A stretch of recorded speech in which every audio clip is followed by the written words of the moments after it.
দোকানের মধ্যে আটকে রেখে গলায় ছুরি ধরে নিষ্পাপ এক স্কুল ছাত্রীকে ধর্ষণ করেছে স্থানীয় দুই বখাটে সন্ত্রাসী। চিৎকার করতে গেলেই ধারালো ছুরি ঢুকিয়ে দেওয়ার ভয় দেখায় তারা। প্রাণের ভয়ে দুঃসহ নির্যাতনেও চুপ থাকে সে। প্রায় ৪ ঘণ্টা পর তাকে উদ্ধার করে এলাকাবাসী। এর পরদিনই বাড়িতে মেয়েটি ঘর থেকেই উদ্ধার করা হয় তার মরদেহ। পরিবার বলছে, কেবল ধর্ষণ নয়, এটি একটি হত্যাকাণ্ড। মানুষের আমি মুখ দেখতে পারবো না। আমি বিচার চাই, আমার মেয়ের দর্শনের বিচার চাই। একমাত্র ওয়ালটন এসি দিচ্ছে 1 বছরের রিপ্লেসমেন্ট গ্যারান্টি এবং কম্প্রেসারের 10 বছরের গ্যারান্টি। আইসে দেখি আমার ভাইকে এরা থানায় লয়ে গেছে, নেওয়ার জন্য লাশ পোস্টমর্টমের জন্য।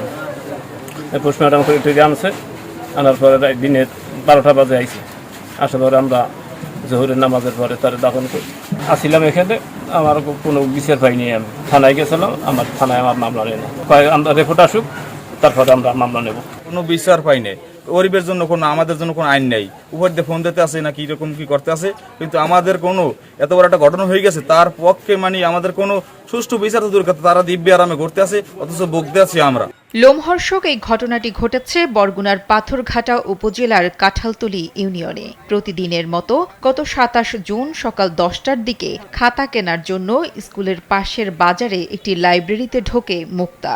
এ সময় হঠাৎ করে স্থানীয় দুই বখাটে জুবায়ের ও ফয়সাল ভেতরে ঢুকেই দোকানের শাটার টেনে দেয়। তাদের ভেতরে রেখেই বাইরে থেকে তালা লাগিয়ে দেয় দোকানদার সাকিব।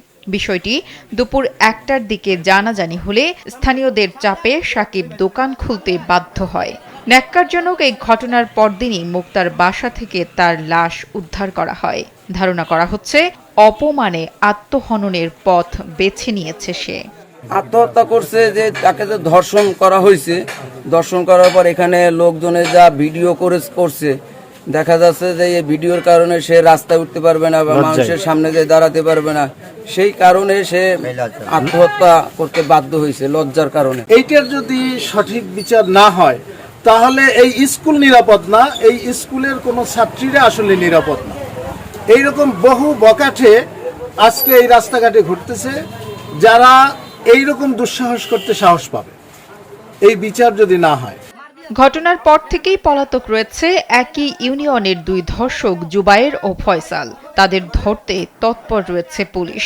এরই মধ্যে থানায় অপমৃত্যুর মামলা করেছেন মুক্তার মা। পোস্টমর্টেম রিপোর্টের পর আইনগত ব্যবস্থা নেওয়ার আশ্বাস দিয়েছে পুলিশ।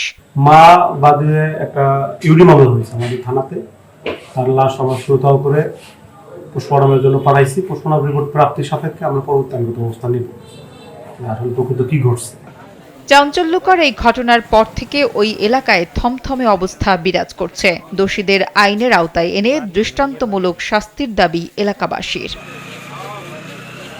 নুসরাত জাহান কলি, কালবেলা।